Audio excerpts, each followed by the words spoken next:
তো জীবনটা আমার বাঁচাইতে হইব। আমার কাছে সব কিছু, আমি রাস্তার ফকির ঘুরি পথে পথে। ওই বাচ্চা লাগে নেত্রকোনা থেকে ঢাকা মাইমাসিং সব জায়গায় ডাক্তার দেয় আসছি, কিন্তু নাই এখন আমার। তোমার কি কষ্ট হয় বলো? শোনো, কষ্ট হয় বলো। রাতে ঘুমাতে পারো না? ঘুম আসে না? না। অনেক কষ্ট হয় তোমার না? আমরা দেখতে পাচ্ছি যে ওর গায়ে অসংখ্য দাগ এবং বড় একটা অংশ কেমন ফুলে আছে এবং অন্যরকম হয়ে গেছে। পাতলা ছিল, এখন দিনে দিন ফুলতাছে, বড় হইতাছে। কত বছর বয়স থেকে এটা? এটা জন্ম নিয়ে আসছি মার গর্ভে থেকে। তখন ছোট ছিল, পাতলা ছিল, এখন দিনে দিনই ফুলতাছে। এই যে গায়ে যে আরো অসংখ্য দাগ দেখতে পাচ্ছি, গামাসির মতন ছিল, এখন দিনে দিন ওই একটু হালকা হালকা বড় হয়েছে।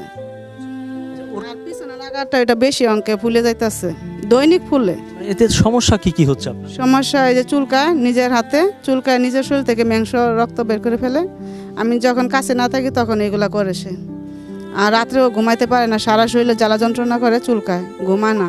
নিচে জায়গায় ফুলে গেছে, এগুলা টিউমারের মতন বোঝা যাইতেছে। এই যে চোখের নিচে নতুন করে এটা জন্ম নিতেছে আবার। ওকে কি ডাক্তার দেখিয়েছিলেন? জি জি, ঢাকা মেডিকেলে যে পিজিতে দেখাইতেছে ওর 8 মাস থেকে। ডাক্তার কি বলছে? ডাক্তাররা বলছে গত বছর লেগে গেছি, তারা বলতেছে যে আমরা সার্জারি নিলে জ্ঞান ফিরাতে পারবো না। আচ্ছা দেখা যাক অন্য কোনো ডাক্তাররা কি কোনো মেডিসিন দিতে পারে নাকি, তোমরা সময় করে নিয়ে নিয়ে চলে আসবা। তখন আমরা যাই, ওইটি খালি বলে কোনো চিকিৎসা, কোনো ট্রিটমেন্ট দেয় না। আচ্ছা ডাক্তার কি এটা বলছে যে এটা অপারেশন করে ফেলে দেওয়া যাবে কিনা, এরকম কিছু আছে? বাহিরের ডাক্তার হলে পারবে তারা, কিন্তু হ্যাঁ বাংলাদেশের ডাক্তার নিলে তারা জ্ঞান ফেরাতে অনেক ঝুঁকিপূর্ণ, তাই জন্য তারা নিতেছে না। আচ্ছা বাইরে মানে দেশের বাইরে ট্রিটমেন্ট করতে হবে, তাহলে হয়তো এটা কেটে ফেলতে পারবে এবং অসুস্থ হয়েছে। হ্যাঁ, একজন সার্জারি ডাক্তার বলছে যে এটা তো বড় অঙ্কে ফুলে গেছে, তো আমরা এখন কি করতে পারি, ওই জায়গায় নিয়ে যাও, এই 105-এ নিয়ে যাও, ওরা বলতে পারবে যে কি করা যায়।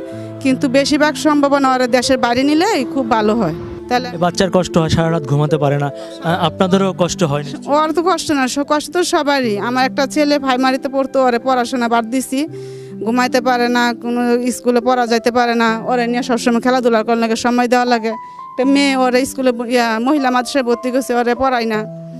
সবারই কষ্ট, ওর বাবারও কষ্ট, আমাদেরও কষ্ট। সংসারে যা কিছু ছিল সবই ওর জন্য বিক্রি করে, চিকিৎসার জন্য দৌড়াদৌড়ি করে, কিছুই নাই আমার। এখন আমি ঢাকা আসছি, আমি রাস্তায় রাস্তায় ঘুরি ওরে লই, আমি কি করব? ওরে তো জীবনটা আমার বাঁচাইতে হইব। আমার কাছে সব কিছু, আমি রাস্তার ফকির ঘুরি পথে পথে। যদি কেউ আমার মেয়েটাকে ভালো করে দিতে পারে তাহলে আমি ওর কাছে আমি হাজার হাজার আমি দোয়া করবো ওর জন্য। আমি খুব কষ্টে আছি ওই বাচ্চাটারে নিয়ে। কেউ যদি এরকম আমার সহযোগিতা করতো, আমি সারা জীবন তার জন্য আমি দোয়া করতাম আমার মন প্রাণ খুলে। কেউ আপনারা আমার জন্য একটু দোয়া করেন, আমার বাচ্চাটার জন্য যাতে ভালো হয়ে যায়। আমার চামড়াগুলো তুলে দাও মা, আমার এগুলো তুলে দাও। আল্লাহ আমার এত কষ্ট দিয়েছে, আল্লাহ আমার এত কষ্ট দিয়েছে কে মা। তখন তো আমার আর কিচ্ছু ভালো লাগে না। ওর 4 বছর বয়স যখন এগুলা বলে, আমি বিরাট কষ্ট পাই। দর্শক মণ্ডলী, আমার জীবনে আমি কখনো এরকম ভয়ঙ্কর বিভৎস দৃশ্য দেখিনি। আমি বললাম এ কারণে যে সত্যি আপনারা যদি সামনাসামনি দেখেন কেঁপে উঠবেন। মানে যে আল্লাহর লীলা খেলা বোঝা বড় দায়, কিন্তু আমি ঠিক জানি না যে আল্লাহ কি কারণে এরকম একটা শিশু বাচ্চাকে এরকম রোগ দেয়, যে বাচ্চাটি সারা রাত জেগে থাকে, সে কষ্টে ঘুমাতে পারে না, তার সারা গায়ে ব্যথা হয়, চুলকায়। এই একটি বাচ্চার জন্য পুরো পরিবার পথে নেমেছে, তাদের সর্বস্ব বিক্রি করে দিয়েছে। তারপরও মায়ের মন তো মানে না। এই মা চায় যে তার সন্তানটি বেঁচে থাকুক।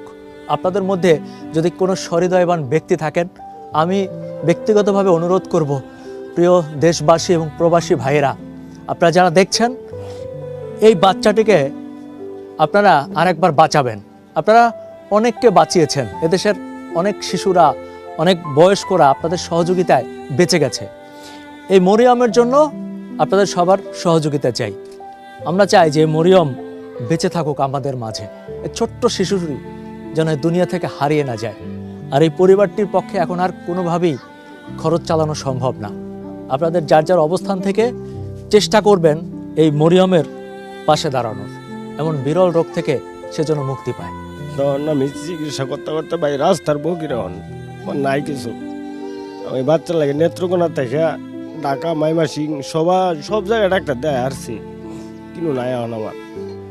না ছোটো বাচ্চা দুই একটা কিছু হয়ে যা, তখন তোমার আরে বাচ্চাটা ছোটো থেকে আমার কুলই সব সময় মানুষের সাথে এত মিলামিশা করে না। আমি সবসময় কুলো আর মা কুলো সবসময় আমি দুই বাচ্চার একটা কিছু হয়ে যা তা আমি এই কামাই রোজা কাল লেগে করতেছি ভোলা বানিয়ে লেগে বুঝুন।